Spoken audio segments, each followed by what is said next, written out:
ಇವತ್ತು ಅಂಗವಿಕಲರಿಗೆ ಉಚಿತವಾಗಿ ವೀಲ್ ಚೇರ್ ಹಾಗೂ ಈ ಒಂದು ಆಂಬ್ಯುಲೆನ್ಸ್ ಅನ್ನು ಸಮಾಜಕ್ಕೆ ಒಂದು ಅರ್ಪಣೆ ಮಾಡುವ ಒಂದು ಇವತ್ತು ಸುಂದರ ಕಾರ್ಯಕ್ರಮದಲ್ಲಿ ಭಾಗಿಯಾಗಲು ಮೊಟ್ಟ ಮೊದಲಿಗೆ ಹೆಮ್ಮೆ ಪಡುತ್ತಾ ಈ ಕಾರ್ಯಕ್ರಮದ ಸಂಸ್ಥಾಪಕರು ಮತ್ತು ಅಧ್ಯಕ್ಷರು ಆದಂತಹ ಡಾಕ್ಟರ್ ಇಮ್ಯಾನ್ಯುಯಲ್ ಜಯಕುಮಾರ್ ಅವರೇ ಹಾಗೂ ಮಿಸಸ್ ಇಮ್ಯಾನ್ಯುಯಲ್ ಜಯಕುಮಾರ್ ಅವರೇ ಮತ್ತು ವೇದಿಕೆಯಲ್ಲಿರುವಂತಹ ಎಲ್ಲ ಗೌರವಾನ್ವಿತ ಗಣ್ಯರೇ, ಸಮಾನ ಮನಸ್ಕ ಸಮಾಜ ಸೇವಕರೇ ಹಾಗೂ ಇಲ್ಲಿ ನೆರೆದಿರುವಂತಹ ಎಲ್ಲ ನನ್ನ ಸಹೋದರ ಸಹೋದರಿಯರೇ, ಪ್ರೀತಿಯ ಮಕ್ಕಳೇ, ದಿಯಾ ಚಾರಿಟೇಬಲ್ ಟ್ರಸ್ಟ್ ಇವತ್ತೊಂದು ಸಮಾಜದ ಋಣವನ್ನು ತೀರಿಸುವ ನಿಟ್ಟಿನಲ್ಲಿ ಒಂದು ಇಮ್ಯಾನ್ಯುಯಲ್ ಅವರ ಒಂದು ನೇತೃತ್ವದಲ್ಲಿ ಅವರ ಎಂಟೈರ್ ಟೀಮ್ ಇಡೀ ಸಂಘಟನೆ ಇವತ್ತೊಂದು ಸಮಾಜಕ್ಕೆ ತನ್ನ ಒಂದು ಋಣವನ್ನು ಒಂದು ಸಮರ್ಪಿಸುವ ಒಂದು ಸಣ್ಣ ಪ್ರಯತ್ನ ಮಾಡ್ತಾ ಇದೆ.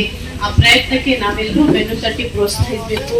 ಇವತ್ತು ಏನಾಗಿದೆ, ಪ್ರಸ್ತುತ ದಿನಚರಿಯಲ್ಲಿ ನಾವೆಲ್ಲರೂ ಅಭಿವೃದ್ಧಿಯ ಪಥದಲ್ಲಿ ನಾಗಲೋಟದಲ್ಲಿ ಓಡಾಡ್ತಿದ್ದೀವಿ.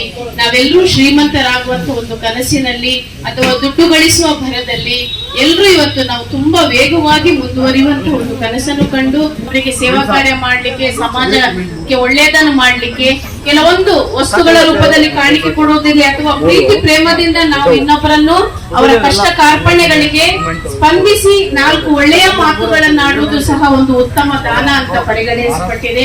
ನಮ್ಮ ಎಲ್ಲ ಧರ್ಮಗಳಲ್ಲೂ ಸಹ ಅದನ್ನೇ ಹೇಳ್ತಾ ಇದೆ.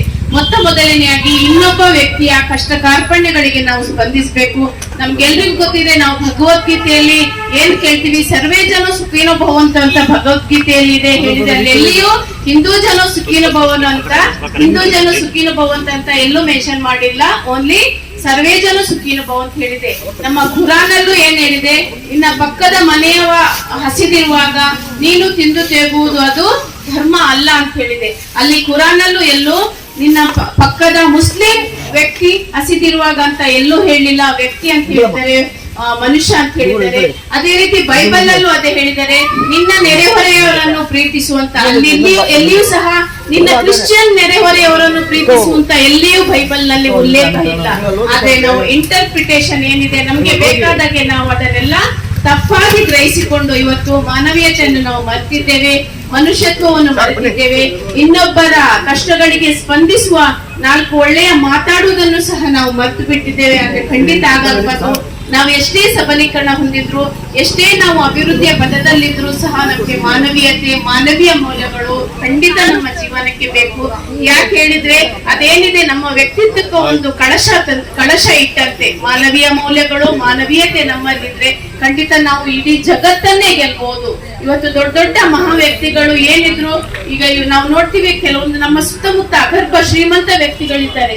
ಆದ್ರೆ ಅವರು ಇನ್ನೊಬ್ಬರಿಗೆ ದಾನ ಕೊಡ್ಲಿಕ್ಕೆ, ಅವರಿಗೆ ದೇವರು ದಾನ ಕೊಡ್ಲಿಕ್ಕೆ ಇರ್ಬೋದು ಅಥವಾ ಕೆಲವೊಂದು ಸಮಾಜ ಕಾರ್ಯ ಮಾಡ್ಲಿಕ್ಕೆ ದೇವರು ಅವರಿಗೆ ಕೃಪೆ ಮಾಡಿರೋದಿಲ್ಲ. ಹೌದಲ್ವಾ? ಆ ನಿಟ್ಟಿನಲ್ಲಿ ನಮ್ಗೆ ಚಿಕ್ಕ ಸಿಕ್ಕಂತ ಚಿಕ್ಕ ಒಂದು ಇದು ಅವಕಾಶ ಇರ್ಬೋದು. ಈಗ ಉದಾಹರಣೆಗೆ ಹೇಳೋದು, ಯಾರೋ ಒಬ್ಬ ಭಿಕ್ಷುಕ ಅಥವಾ ಒಬ್ಬ ಭಿಕಾರಿ ಬಸ್ ಸ್ಟ್ಯಾಂಡ್ ಅಲ್ಲೋ, ರೈಲ್ವೆ ಸ್ಟೇಷನ್ ಅಲ್ಲೋ, ಬೀದಿಯಲ್ಲೋ ಇದ್ರೆ ನಾವೇನ್ ಮಾಡ್ಬೋದು, ಅವನನ್ನು ನಿರ್ಗತಿಕರ ಕೇಂದ್ರಕ್ಕೆ ಪೊಲೀಸ್ ಮೂಲಕ ಅಥವಾ ನಮ್ಮ ಜಿಲ್ಲಾ ಕಾನೂನು ಸೇವಾ ಪ್ರಾಧಿಕಾರಕ್ಕೆ ತಿಳಿಸಿದ್ರೆ ನಾವು ಖಂಡಿತ ಅವರಿಗೊಂದು ನೆಲೆಯನ್ನು ಕಲ್ಪಿಸ್ತೀವಿ. ಅದೇ ರೀತಿ ಯಾರು ವೃದ್ಧರು, ಅಂಗವಿಕಲರು ಕಷ್ಟದಲ್ಲಿದ್ದಾಗ ಅವರಿಗೆ ಸಹಾಯ ಮಾಡುವುದು ನಮ್ಮ ಮಾನವೀಯ ಗುಣ. ಅವರಿಗೆ ಹಣಕಾಸಿನ ಸಹಾಯ ಮಾಡ್ಬೇಕಂತಲೇ ಇಲ್ಲ, ಎಲ್ಲಾದ್ರೂ ಸಂಘ ಸಂಸ್ಥೆಗಳಿಗೆ ಆ ವಿಚಾರವನ್ನು ತಿಳಿಸಿದ್ರೆ ಅವರಿಗೆ ಸೂಕ್ತ ರೀತಿಯ ಆಶ್ರಯವನ್ನು ಅಲ್ಲಿ ಕೊಡ್ಲಿಕ್ಕೆ ಸಾಧ್ಯ ಇದೆ. ಈ ನಿಟ್ಟಿನಲ್ಲಿ ನಾವೆಲ್ಲರೂ ಇದರಲ್ಲಿ ಮುಂದುವರಿಯೋಣ. ನಮ್ಮಿಂದ ಆದಂತ, ಯಾಕಂದ್ರೆ ನಮ್ಗೆ ಸಮಾಜ ಬಹಳಷ್ಟು ಕೊಟ್ಟಿದೆ. ಆ ನಮ್ಮ ಜನ್ಮದ ಋಣ ಏನ್ ಹೇಳ್ತೀವಿ, ಜನ್ಮದ ಋಣ ಇರ್ಬೋದು, ಸಮಾಜದ ಋಣವನ್ನು ನಾವು ತೀರಿಸ್ಲಿಕ್ಕೆ 7 ಜನ್ಮ ಇದ್ರೂ ಸಹ ಸಾಕಾಗಲ್ಲ. ಆ ಒಂದು ಋಣವನ್ನು ಹನಿಯ ರೂಪದಲ್ಲಿ ಒಂದು ನಾವು ನಮ್ಮ ಜನ್ಮದ ಋಣವನ್ನು ನಾವು ತೀರಿಸುವ ಪ್ರಯತ್ನ ಮಾಡಬೇಕು. ಜೇನು ಹುಳು ಗೊತ್ತಲ್ವಾ, ಹನಿಬಿ, ನಾವೆಲ್ಲರೂ ನೋಡಿದೀವಿ. ಜೇನು ಹುಳ ನಮ್ಗೆ ಒಂದು ಮಾದರಿಯಾಗಿರುತ್ತೆ. ಯಾಕಂತ ನಾನು ಹೇಳ್ತೀನಿ, ಆ ಜೇನು ಹುಳ ತನ್ನ ಜೇನನ್ನು ಹುಡ್ಕೊಂಡು, ಮಕರಂದವನ್ನು ಹುಡ್ಕೊಂಡು ಅದು ಹೋಗ್ತಾ ಇದ್ದಾಗ ಕಾಡಿನಲ್ಲಿರ್ಬೋದು ಅಥವಾ ಯಾವುದೇ ವನವನ್ನು ಪ್ರವೇಶಿಸುವಾಗ ಅದು ಮಕರಂದಕ್ಕಾಗಿ ಹುಡುಕಿಕೊಂಡು ಹೋದಾಗ ಅದಕ್ಕೆ ಸತ್ತ ಹೂ ಇರ್ಬೋದು, ಕೊಳೆತ ಶವ ಎಲ್ಲ ಸಿಗುತ್ತೆ. ಆದ್ರೆ ಆ ಜೇನುನೊಣ, ಆ ಹುಳು, ಅದು ಸತ್ತ ಶವ ಇರ್ಬೋದು, ಕೊಳೆತ ಹೂವಿನ ಮೇಲೆ ಕುಳಿತುಕೊಳ್ಳೋದಿಲ್ಲ, ಅಲ್ಲಿ ಹೋಗೋದಿಲ್ಲ. ನೇರವಾಗಿ ಒಂದು ಪುಷ್ಪವನ್ನು ಹುಡುಕೊಂಡು, ಒಂದು ಒಳ್ಳೆಯ ಹೂವನ್ನು ಹುಡುಕಿಕೊಂಡು ಹೋಗುತ್ತೆ. ಆ ಹೂವಿನ ಬಳಿಗೆ ಹೋಗಿ ಬರೇ ಒಂದು ಹನಿ ಮಕರಂದವನ್ನಷ್ಟೇ ಹೀರುತ್ತೆ. ಹೂವಿನ ಬಳಿ ಹೋದ್ರೂ ಸಹ ಅದರ ಪರಾಗಕ್ಕಾಗ್ಲಿ, ಅದರ ಬಣ್ಣಕ್ಕಾಗ್ಲಿ, ಅದರ ದಳಕ್ಕಾಗ್ಲಿ ಯಾವುದೇ ರೀತಿಯಲ್ಲಿ ಆ ಹೂವಿನ ಇಡೀ ಸಸಿಗೆ ಹಾನಿ ಮಾಡದೆ ಕೇವಲ ಒಂದು ಹನಿ ಮಕರಂದವನ್ನಷ್ಟೇ ಹೀರಿಕೊಂಡು ಅದು ಜೇನಿಗೆ 40 ದಿನ ಆ ಜೇನನ್ನು ಒಂದೊಂದು ಹನಿ ಮಕರಂದವನ್ನು 40 ದಿನಗಳಲ್ಲಿ ಕೇವಲ 1 ಸ್ಪೂನ್ ಆಗುತ್ತೆ ಅಂತೆ. ಆ 40 ದಿನಗಳಲ್ಲಿ ಮಕರಂದ ಅದನ್ನು ಜೇನಾಗಿ ಪರಿವರ್ತಿಸಿ ಸಮಾಜಕ್ಕೆ ಕೊಟ್ಟು 40 ದಿನದಲ್ಲಿ ಅದು ಪ್ರಾಣತ್ಯಾಗ, ಅದರ ಆಯುಷ್ಯನೇ ಅಷ್ಟು ಪ್ರಾಣತ್ಯಾಗ ಮಾಡುತ್ತೆ. ನೋಡಿ ಹೇಗೆ ನಾನು ಯಾಕೆ ಹೇಳ್ತೀನಿ, ಆ ಜೇನು ಹುಳವಲ್ಲಿ ಸ್ವಾರ್ಥ ಇಲ್ಲ. ಅದು ಬರೇ ಒಂದು ಹನಿ ಮಕರಂದವನ್ನು ಹುಡ್ಕೊಂಡು ಹೋದ ನಂತರ ಸರಿ ನನ್ಗೆ ಒಂದು ಹನಿ ಮಕರಂದ ಸಿಕ್ತು, ನಾನು ಈ ಹೂವಿನಲ್ಲಿ ಇನ್ನು ಬೇರೆ ಹುಳುಗಳಿಗೆ, ಜೇನು ಹುಳುವಿಗೆ ಮಕರಂದ ಸಿಗೋದು ಬೇಡ ಅಂತ ಹೂವನ್ನು ಹೊಸಕುವ ಪ್ರಯತ್ನ ಮಾಡಲ್ಲ. ಆ ಹೂವಿಗೆ ಯಾವುದೇ ರೀತಿಯಲ್ಲಿ ಹಾನಿ ಮಾಡಲ್ಲ. ನನ್ಗೆ ಸಿಕ್ತು ಇನ್ನೊಬ್ರಿಗೂ ಸಿಗ್ಲಿ ಅಂತ ಅದು ಬಿಟ್ಟು ಬರುತ್ತೆ. ಆದ್ರೆ ಅಲ್ಲೂ ಸ್ವಾರ್ಥ ತಿರ್ತಿದ್ರೆ ಆ ಹೂವನ್ನು ಹೊಸಕಿಯೋ ಬಣ್ಣಕ್ಕೆ ಅಥವಾ ಸಸಿಯನ್ನೇ ಹೊಸಕಿ ಬರ್ಬೋದಿತ್ತು. ಆದ್ರೆ ನಾನು ಯಾಕೆ ಈ ಉದಾಹರಣೆ ಹೇಳ್ತಿದ್ದೇನೆ, ಇವತ್ತು ಮನುಷ್ಯ ತನ್ನ ಸ್ವಾರ್ಥಕ್ಕಾಗಿ ಇನ್ನೊಬ್ಬನ ಬೆಳವಣಿಗೆ ಸಹಿಸೋದಿಲ್ಲ. ತಾನು ಬೆಳೆಯುವುದಾಗ ತಾನು ಮುಂದುವರಿಬೇಕು ಅಂತ ಇನ್ನೊಬ್ಬರ ಕಾಲೆಳೆಯುವುದಂತ ಹೇಳ್ತೀವಿ ನಾವು. ಇನ್ನೊಬ್ಬರ ಏಳಿಗೆಯನ್ನು ಸಹಿಸದಂತಹ ಒಂದು ಕೆಟ್ಟ ವ್ಯಕ್ತಿತ್ವ ಮನುಷ್ಯನಿಗಿದೆ. ಅದಕ್ಕೆ ನಾನು ಒಂದು ಸಣ್ಣ ಜೇನು ಹುಳುವಿನ ಒಂದು ಉದಾಹರಣೆ ಕೊಟ್ಟೆ.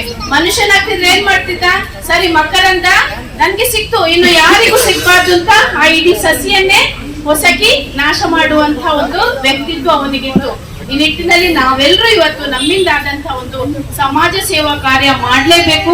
ಮತ್ತೆ ಈಗ ಇಮ್ಯಾನ್ಯುಯಲ್ ಅಂತಹ ವ್ಯಕ್ತಿಗಳೇ ನಮ್ಗೆ ಉದಾಹರಣೆ ಕೇಳಿದ್ರೆ ದೇವರು ನಮ್ಗೆ ಸಹಾಯ ಮಾಡ್ತಾನೆ. ನಾವು ಒಂದು ಹನಿ ನಮ್ಮ ಸೇವೆಯನ್ನು ಸಮಾಜಕ್ಕೆ ಕೊಟ್ರೆ ನಮ್ಗೆ ಅದರ ದುಪ್ಪಟ್ಟನ್ನು ದೇವರು ನಮ್ಗೆ ಖಂಡಿತ ಕೊಡ್ತಾನೆ ಅಂತ ಹೇಳಿಕ್ಕೆ ಇಲ್ಲಿರುವಂತಹ ವೇದಿಕೆಯಲ್ಲಿರುವಂತ ಗಣ್ಯರು ಹಾಗೂ ಇವತ್ತು ದಿಯಾ ಚಾರಿಟೇಬಲ್ ಟ್ರಸ್ಟೇ ಒಂದು ನಮ್ಗೆ ಮಾದರಿ ಅಂತ ಹೇಳಿಕ್ಕೆ ಇಷ್ಟಪಡ್ತೇನೆ. ಮತ್ತೆ ಇವತ್ತು ಇಲ್ಲಿ ಕೆಲವು ವಿಶೇಷ ಚೇತನ ಮಕ್ಕಳು ಇದ್ದಾರೆ, ಅವರ ಪೇರೆಂಟ್ಸ್ ಇದ್ದಾರೆ. ಖಂಡಿತ ನಿಮ್ಮ ಮಕ್ಕಳು ನಿಮ್ಗೆ ಹೊರೆ ಅಂತ ಭಾವಿಸ್ಬೇಡಿ. ಅವರನ್ನು ವಿಶೇಷ ಚೇತನ ಅಂತ ನಾವು ಕರಿತೀವಿ. ಯಾಕೆಂದ್ರೆ ಅವರು ನಿಮ್ ತರಲ್ಲ, ವಿಶೇಷರು. ಅವರು ವಿಶೇಷ ಚೇತನ ಬೆಳಕಾಗಿ ನಮ್ಮ ಕುಟುಂಬಕ್ಕೆ ಬಂದಿದ್ದಾರೆ. ದೇವರು ಒಂದು ನಿರ್ದಿಷ್ಟ ಉದ್ದೇಶವನ್ನು ಇಟ್ಕೊಂಡು ನಿಮ್ಗೆ ಕೊಡುಗೆಯಾಗಿ ಆ ಮಕ್ಕಳನ್ನು ಕೊಟ್ಟಿದ್ದಾರೆ. ಖಂಡಿತವಾಗಿ ಅದು ನೀವೊಂದು ದೇವರ ಸೇವೆ ಮಾಡ್ತೀನಿ ಅಂತ ಭಾವಿಸಿ ಯಾವುದೇ ರೀತಿಯ ತೊಂದರೆ, ನೋವು ಅನುಭವಿಸಬೇಡಿ, ಹಿಂಜರಿಕೆ ಬೇಡ ಅಂತ ಹೇಳಿಕ್ಕೆ ಇಷ್ಟಪಡ್ತೇನೆ. ಇವತ್ತು ಏನಿದೆ ಇಮ್ಯಾನ್ಯುಯಲ್ ಅವರು ಕೊಡುವಂತ ವೀಲ್ ಚೇರ್ ಇರ್ಬೋದು, ಅವರಿಗೆ ಹೇಗೆ ಸಹಾಯ ಆಗುತ್ತೆ ಅಂತ ನಾನು ಕೆಲವೊಂದು ಉದಾಹರಣೆ ಹೇಳಿಕ್ಕೆ ಇಷ್ಟಪಡ್ತೇನೆ. ನಮ್ಮ ನ್ಯಾಯಾಲಯದಿಂದ ಕಳೆದ ವರ್ಷ ನಾವು ಡೋರ್ ಟು ಡೋರ್ ಮನೆಗೆ ಭೇಟಿ ಕೊಟ್ವಿ. ತುಂಬಾ ಸೋರಿಯಾಸಿಸ್ ಪೇಷಂಟ್ ಗಳು ನಮ್ಮ ಕಣ್ಣಿಗೆ ಕಂಡ್ರು. ಅದೇ ರೀತಿ ತೆವಳುಕೊಂಡು ಅಂಗವೈಕಲ್ಯತೆ, ಬುದ್ಧಿಮಾಂದ್ಯತೆಯಿಂದ ಇರುವವರಂತೂ ಮನೆಯಲ್ಲಿ ಹಲವಾರು ವರ್ಷಗಳಿಂದ ಒಂದು ಮೂಲೆಯಲ್ಲಿ ಕೂಡಿ ಹಾಕಿದಾಗಿದ್ರು. ಸರ್ಕಾರದ ಸಂಸ್ಥೆಗಳು ಸಹ ಅಲ್ಲಿ ಯಾರು ಆಚೆ ತಲೆ ಹಾಕಿರ್ಲಿಲ್ಲ. ಬಟ್ ನಾವು ನಮ್ಮ ಲಾ ಕಾಲೇಜ್ ಸ್ಟೂಡೆಂಟ್ಸ್, ಉಳಿದ ನ್ಯಾಯಾಧೀಶರು, ವಕೀಲರುಗಳೆಲ್ಲ ನಾವು ಮನೆಗೆ ಭೇಟಿ ಕೊಟ್ಟಾಗ ಅಂತ ಸಂಗತಿಗಳು ನಮ್ಮ ಗಮನಕ್ಕೆ ತಂದಾಗ ನಾವು ತಕ್ಷಣವೇ ಸಂಬಂಧಪಟ್ಟ PDO ಮತ್ತು ಅಲ್ಲಿ ತಹಶೀಲ್ದಾರ್ ಅವರಿಂದ ಅವರಿಗೆ ವೀಲ್ ಚೇರು, ಸ್ಕೂಟರು ಇಂಥದ್ದೆಲ್ಲ ಕೊಡ್ಸಿದಾಗ ಅವರಲ್ಲಿ ಆಗುವಂತಹ ಸಂತಸ ಭಾವನೆ. ಈಗ ಉದಾಹರಣೆಗೆ ಒಂದು 10 ವರ್ಷದಿಂದ ಮನೆಯಲ್ಲೇ ಬುದ್ಧಿಮಾಂದ್ಯ, ಅಂಗವೈಕಲ್ಯ, ವಿಶೇಷ ಚೇತನ ಮಕ್ಕಳಿದ್ರೆ ಅವರನ್ನು ಎತ್ಕೊಂಡು ಬಾತ್ರೂಮ್ ಕರ್ಕೊಂಡು ಹೋಗ್ಬೇಕು, ಮಲಗಿಸೋದು, ಸ್ನಾನ ಮಾಡಿಸೋದು, ಎಷ್ಟೆಲ್ಲ ಒಂದು ಪೋಷಕರಿಗೆ ಕಷ್ಟ ಆಗುತ್ತೆ. ಆದ್ರೆ ಇಂಥದ್ದೊಂದು ಸಹಾಯಕವಾಗಿ ಅವರಿಗೊಂದು ಇದೊಂದು ವೀಲ್ ಚೇರು ಅಥವಾ ಇನ್ನೊಂದು ದ್ವಿಚಕ್ರ ವಾಹನ ಇದ್ರೆ ಅವರ ಹಲವಾರು ತೊಂದರೆಗಳು ಅವರಿಗೆ ನಿವಾರಣೆ, ಒಂದು ಕಡೆಯಿಂದ ಒಂದು ಕಡೆಗೆ ಅವರನ್ನು ಸುಲಭವಾಗಿ ಕರ್ಕೊಂಡು ಹೋಗ್ಲಿಕ್ಕೆ ಈಸಿ ಆಗುತ್ತೆ. ಈ ನಿಟ್ಟಿನಲ್ಲಿ ಇವತ್ತು ದಿಯಾ ಚಾರಿಟೇಬಲ್ ಟ್ರಸ್ಟ್ ಒಂದು ಅತ್ಯದ್ಭುತವಾದಂತಹ ಒಂದು ಸಮಾಜ ಕಾರ್ಯ ಮಾಡ್ತಾ ಇದೆ. ಅವರ ಕೆಲವೊಂದು ವಿಚಾರಗಳನ್ನು ನಾನು ಆಗಿದ್ದಾರೆ. ಅವರಿಗೆ ಪ್ರಶಸ್ತಿಗಳ ಜೊತೆ ದೇವರು ಇನ್ನೂ ಉತ್ತಮ, ಇನ್ನೂ ಹೆಚ್ಚಿನ ಕೆಲಸ ಕಾರ್ಯಗಳು ಅವರಿಂದ ಆಗ್ಲಿ. ಅವರಿಂದ ನಾವೆಲ್ಲರೂ ನಮ್ಮ ವ್ಯಾಪ್ತಿಯಲ್ಲಿ ಏನ್ ಮಾಡ್ಲಿಕ್ಕೆ ಆಗುತ್ತೆ, ನೊಂದವರಿಗೆ, ಕಷ್ಟದಲ್ಲಿರುವವರಿಗೆ, ತೊಂದರೆಯಲ್ಲಿರುವವರಿಗೆ ನಮ್ಮದೇ ಆದ ರೀತಿಯಲ್ಲಿ ನಾವು ನಮ್ಮ ಅಳಿಲು ಸೇವೆಯನ್ನು ಮಾಡೋಣ ಅಂತ ಹೇಳ್ತಾ, ಆ ಮೂಲಕ ನಮ್ಗೆ ನಮ್ಮ ಒಂದು ಏನಿದೆ ಸಮಾಜದ ಋಣವನ್ನು ತೀರಿಸಲಿಕ್ಕೆ ಅವಕಾಶ ಮಾಡಿಕೊಡೋಣ ಅಂತ ಹೇಳ್ತಾ ಒಂದು ವಾಕ್ಯ ಹೇಳಲಿಕ್ಕೆ ಇಷ್ಟಪಡ್ತೇನೆ. ಕವಿ ಪುರಾಣಿಕ್ ಸಿದ್ದಯ್ಯರವರು ಹೇಳಿದರೆ, ಅವರೊಂದು ಮಾತುಗಳು ನನಗೆ ತುಂಬಾ ಅರ್ಥಪೂರ್ಣ ಅಂತ ಅನಿಸಿದೆ. ಬ್ರಾಹ್ಮಣನಾಗು, ಕ್ಷತ್ರಿಯನಾಗು, ವೇಷಶೂದ್ರನೇ ಆಗು, ದುಡಿದು ಗಳಿಸಿ ಏನಾದರೂ ಸರಿಯೇ ಮೊದಲು ಮಾನವನಾಗು. ಹಿಂದೂ ಮುಸ್ಲಿಮನಾಗು, ಕ್ರೈಸ್ತ ಬೌದ್ಧನೇ ಆಗು, ಚಾರ್ವಕನೇ ಆಗು, ದುಡಿದು ಗಳಿಸಿ ಏನಾದರೂ ಸರಿಯೇ ಮೊದಲು ಮಾನವನಾಗು. ರಾಜಕಾರಣಿಯಾಗು, ವ್ಯಾಪಾರಸ್ಥನೇ ಆಗು, ಕಲೆಗಾರನೇ ಆಗು, ಏನಾದರೂ ಸರಿಯೇ ಮೊದಲು ಮಾನವನಾಗು. ನಾವು ಮೊದಲು ಮಾನವನಾಗುವುದನ್ನು ಕಲಿಬೇಕು. ಇವತ್ತು ನಾವೆಲ್ಲ ರೀತಿಯ ಅಭಿವೃದ್ಧಿ ಹೊಂದಿದ್ದೇವೆ. ನಾನು ಪ್ರಥಮವಾಗಿ ಹೇಳಿದಾಗೆ ಇವತ್ತೆಲ್ಲ ಒಂದು ಕಡೆ ಮಾನವೀಯ ಮೌಲ್ಯಗಳು ನಮ್ಮಿಂದ ನಶಿಸಿ ಹೋಗ್ತಾ ಇದೆ. ಖಂಡಿತ ಹಾಗಾಗಕ್ಕೆ ಬಿಡಬಾರ್ದು. ನಾವು ಮೊದಲು ಮಾನವನಾಗ್ಬೇಕು, ಮತ್ತೆ ರಾಜಕಾರಣಿಯೋ ಅಧಿಕಾರಿಯೋ ಆಮೇಲೆ ಮೊದಲು ಮಾನವರಾಗ್ಬೇಕು. ಮತ್ತೆ ನಮ್ಮ ಋಣ ಏನಿದೆ ಅದು ಆದಷ್ಟು ಬೇಗ ನಾವು ಸಮಾಜಕ್ಕೆ ನಮ್ಮ ಜೀವಿತದಲ್ಲಿ ಅದನ್ನು ತೀರಿಸಬೇಕು. ಅದಕ್ಕೆ ಹೇಳೋದು, ಶರೀರ ಗೋರಿಗೆ ಹೋಗುವ ಮುನ್ನ, ಮೃತ್ಯು ನಿನ್ನ ತಲುಪುವ ಮುನ್ನ, ಬೆನ್ನು ಬಾಗಿ ಅನ್ಯರಿಗೆ ಹೊರೆಯಾಗಿ ಕೋಲು ಹಿಡಿಯುವ ಮುನ್ನ ತೀರಿಸಿಕೋ ನಿನ್ನ ಜನ್ಮದ ಋಣವ ಅಂತ ಅದು ಒಂದು ಕವಿ ಹೇಳಿದ್ದಾರೆ. ಅದೆಷ್ಟು ಅರ್ಥಪೂರ್ಣ ಮಾತುಗಳು. ನಮ್ಮ ಆ ಒಂದು ಏನಿದೆ, ನಮ್ಮ ಒಂದು ಜನ್ಮದ ಋಣ, ಸಮಾಜದ ಋಣ ನಾವೆಲ್ಲರೂ ತೀರಿಸಲೇಬೇಕು. ಅದು ತೀರಿಸದೆ ನಾವು ಸತ್ರೆ ಖಂಡಿತ ನಮ್ಮ ಒಂದು ಜೀವಕ್ಕೆ ಬೆಲೆ ಇಲ್ಲ, ಮೌಲ್ಯ ಇಲ್ಲ ಅಂತ ನಾನು ಭಾವಿಸ್ತೇನೆ. ಈ ನಿಟ್ಟಿನಲ್ಲಿ ಒಂದು ಡಿಯರ್ ಚಾರಿಟೇಬಲ್ ಟ್ರಸ್ಟ್ ನನ್ನನ್ನು ಒಂದು ಆತ್ಮೀಯವಾಗಿ ಅವರ ಒಂದು ಕಾರ್ಯಕ್ರಮಕ್ಕೆ ಆಹ್ವಾನಿಸಿ ನನಗೂ ಅವರ ಒಂದು ಸೇವಾ ಕಾರ್ಯದಲ್ಲಿ ಭಾಗವಹಿಸಲಿಕ್ಕೆ ಅವಕಾಶ ಮಾಡಿಕೊಟ್ಟಿದ್ದಾರೆ. ನಮ್ಮ ನ್ಯಾಯಾಂಗ ಇಲಾಖೆಯಿಂದ ಅಥವಾ ನಮ್ಮ ಜಿಲ್ಲಾ ಕಾನೂನು ಸೇವಾ ಪ್ರಾಧಿಕಾರದಿಂದ ಯಾವುದೇ ರೀತಿಯ ಕಾನೂನಾತ್ಮಕ ಸಹಾಯ ಬೇಕಿದ್ದಲ್ಲಿ ಖಂಡಿತ ನಮ್ಮ ಇಡೀ ನ್ಯಾಯಾಂಗ ಇಲಾಖೆ ನಿಮ್ಗೆ ಸದಾ ಸಹಾಯ ಹಸ್ತ ನೀಡುತ್ತೆ ಅಂತ ಹೇಳಿಕ್ಕೆ ನಾನು ಇಷ್ಟಪಡ್ತೇನೆ. ಅವರಂತೆ ನಮ್ಗೆಲ್ರಿಗೂ ದೇವರು ಸಮಾಜ ಕಾರ್ಯದಲ್ಲಿ ತೊಡಗಿಸಿ ಸಮಾಜಕ್ಕೆ ಒಂದು ಉತ್ತಮ ಒಂದು ಸೇವೆಯನ್ನು ಮಾಡ್ಲಿಕ್ಕೆ ನಮ್ಗೆಲ್ರಿಗೂ ಅವಕಾಶ ಮಾಡಿಕೊಡ್ಲಿ ಅಂತ ಆ ಭಗವಂತನಲ್ಲಿ ಪ್ರಾರ್ಥಿಸುತ್ತಾ, ದಿಯಾ ಚಾರಿಟೇಬಲ್ ಟ್ರಸ್ಟ್ ನ ಎಲ್ಲ ಪದಾಧಿಕಾರಿಗಳಿಗೆ ಇನ್ನಷ್ಟು ದೇವರು ಶಕ್ತಿಯನ್ನು ಕೊಡ್ಲಿ. ಅವರು ಆರ್ಥಿಕವಾಗಿ, ಸಾಮಾಜಿಕವಾಗಿ, ಆರೋಗ್ಯಕರವಾಗಿ ಸಮಾಜಕ್ಕೆ ಇನ್ನಷ್ಟು ಉತ್ತಮ ಕಾರ್ಯಗಳು, ಅವರಿಂದ ಸೇವಾ ಕಾರ್ಯಗಳು ಮೂಡಿ ಬರ್ಲಿ ಅಂತ ದೇವರಲ್ಲಿ ಆಶಿಸ್ತಾ ಮತ್ತೊಮ್ಮೆ ಎಲ್ರಿಗೂ ಧನ್ಯವಾದಗಳನ್ನು ಸಮರ್ಪಿಸುತ್ತಾ ನಾನು ಮಾತನ್ನು ಮುಗಿಸ್ತೇನೆ. ಜೈ ಹಿಂದ್.